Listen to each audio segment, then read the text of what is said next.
Hi,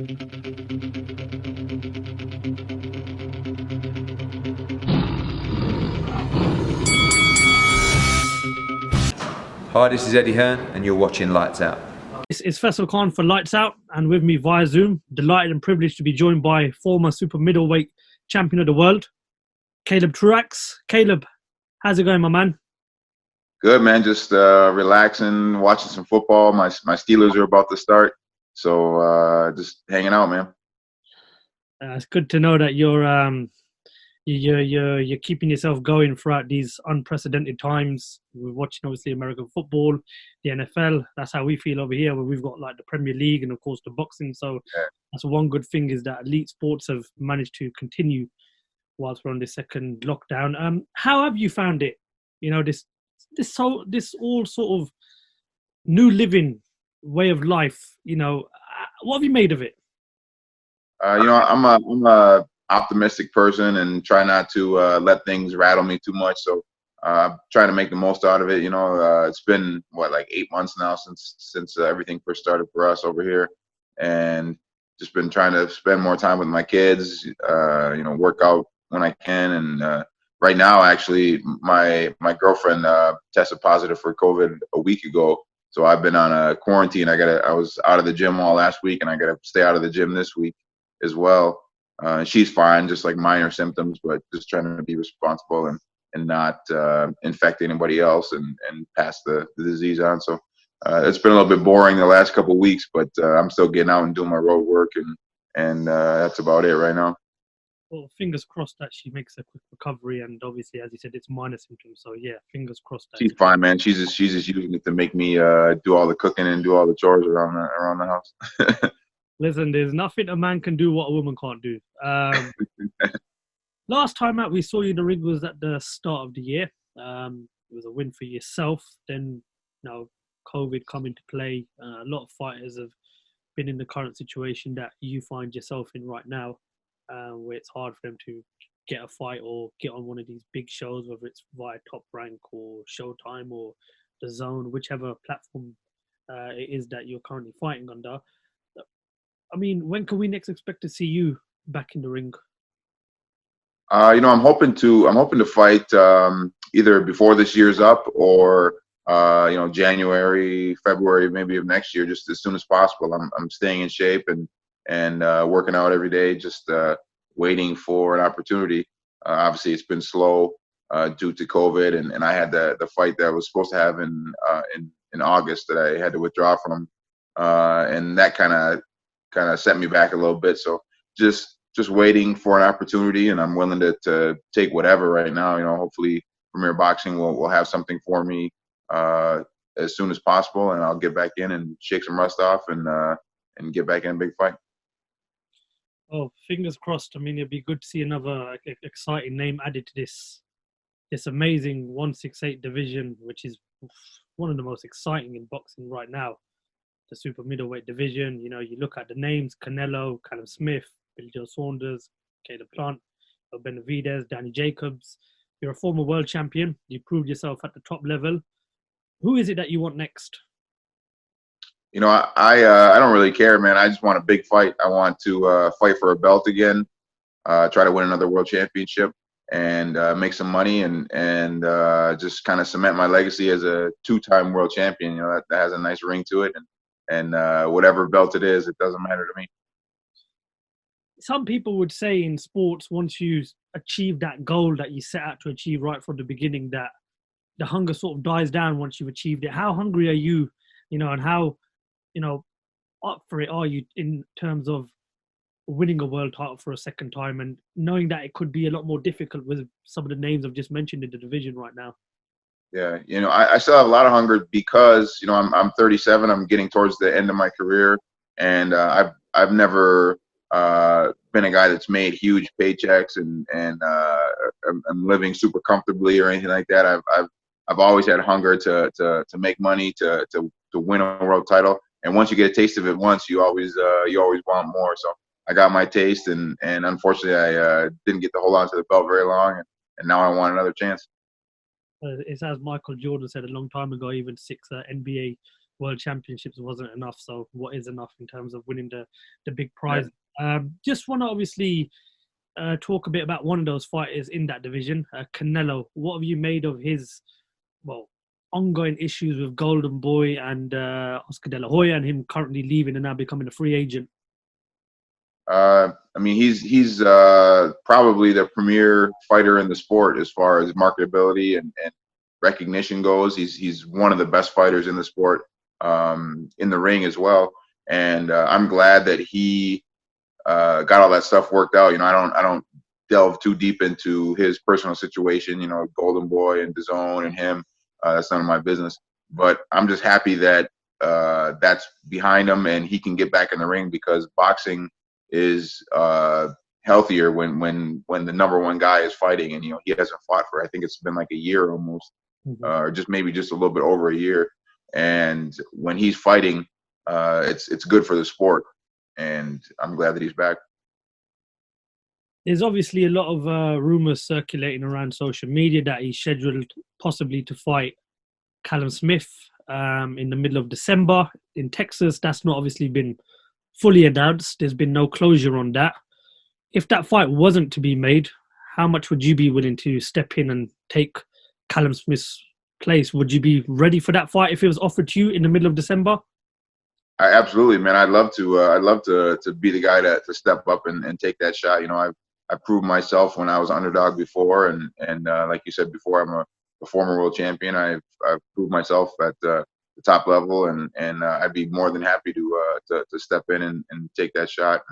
I think I'd be interested to see if that fight comes off, because December 19th seems like a too short of a time frame to stage a fight of that magnitude. You know, anytime Canelo fights, it's a pretty big event, and him and Callum Smith, they're both world champions. Callum Smith is one of the best in the division, and I think that I just don't see that happening in December 19th. I think it's too big of a fight to do on that short of notice. When you talk about your career, obviously you have to mention the man you took the world title from, James Degale, the guy you fought twice.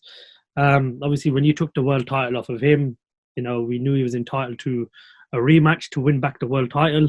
Why is it that you never managed to get a rematch? Why is it that we never got to see a third fight and an opportunity for yourself to become a two-time world champion? You know, he wasn't entitled to a rematch. I wanted the rematch with him. There's been a lot of back and forth about that. There was no rematch clause in the original contract. I just wanted to fight him again because I thought I'd beat him again. And I was hoping for a third fight, a rubber match, and obviously he went a different direction, and he fought like a tune-up fight, and then he fought Chris Eubank Jr. And, you know, he made more money in that fight with Eubank Jr. than he would have against me, because you know, all British fight, and it was a big fight over there for y'all. But so I don't blame him for going that route, but at the same time, I'm still pissed off about it because I wanted my rematch. As you just mentioned, his last fight was against Chris Eubank Jr. You know, love him or hate him, Chris Eubank Jr. is still considered one of the big names in the division right now. He done an interview yesterday revealing that he's set for a big fight, perhaps at the end of December, maybe January. Is that something you'd be up for, fighting Chris Eubank Jr.? Yeah, absolutely, man. I'm not shying away from anyone. I'm pretty sure he moved down to middleweight. I think he's campaigning at middleweight now. But if he wants to fight at 168, that's fine with me, man. How we obviously got in contact was last night. I see you tweeting away throughout the Crawford Brook the whole show, and that's when I reached out to you for an interview. What was your thoughts on Crawford's win against Kell Brook last night? You know, I thought it was a really good win. I mean, I expected Crawford to ultimately knock Kell Brook out, but I didn't think it was going to be that quick and that spectacular. I mean, I thought Kell Brook won the first 2 rounds. Like, I thought he would give him trouble early. I thought Kell Brook I know Kell Brook is a really good boxer. He's strong. He's a big welterweight, bigger than Terrence Crawford, and he's probably the best name on Crawford's resume at welterweight. And I knew he'd give him problems early, but I figured that Crawford would, take 8, 9, 10 rounds to break him down, and it only took 4, and it surprised the hell out of me. Before and after the fight, people regarded Crawford as the current pound-for-pound king. Where do you rank Crawford right now on that list? Because it's a debate you could have all day long. The current names, the Canelos, the Inues, the Errol Spencers, the Teofimo Lopez's, Tyson Fury. There's so many big names on that list right now. What number would you put Crawford as?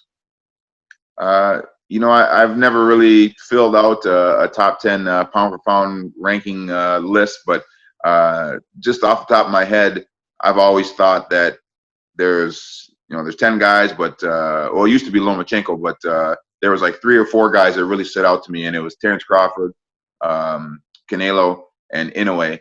And I think they're 1A, 1B, and 1C. They're on everybody's list. I think you can interchange them for whatever ranking you want, but I think those 3 guys are the ones that stand out to me, anyways, as a fighter. Those are the 3 that stand out the most out of anyone in the sport, and I think those are the top 3 guys. I like Canelo's resume the best out of anyone's, but I also think Crawford is the best fighter in the sport. In my opinion, I think he's number 1. But you can argue Canelo, you can argue Inoue.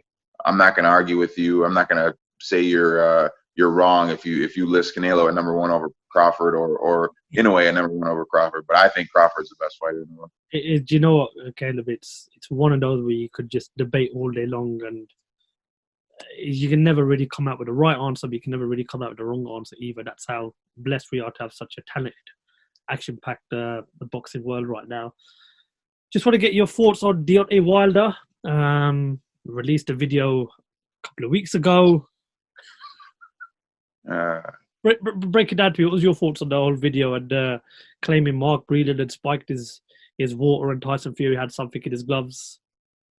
It's disappointing to me. I'm a fan of Wilder. I think he's really exciting. I think he's been awesome for the limited experience he had as an amateur. He had a great run in heavyweight as the WBC champ.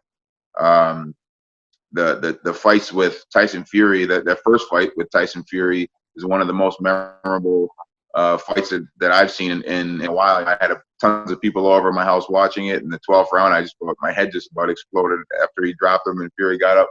But the second fight, Fury obviously won in a dominating fashion. And I don't know, man. I'm not. Anybody that knows me knows that I'm not going to go out there and give any kind of excuses for anything in my life. And so, to me, it's disappointing.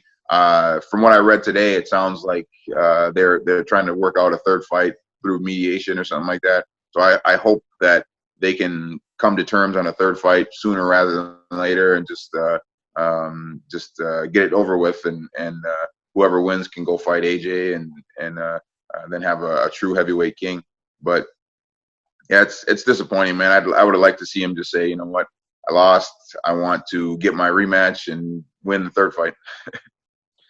Yeah, I think we're all pretty much in that same boat. And in regards to what you said about third fight, Tyson was scheduled to fight on December 5th, but news just broke out to us on social media about an hour ago that he's rescheduling that December 5th date for early January 2021. So who knows what's going on behind the scenes right now, but I think we would all welcome a third fight between Wilder and Fury.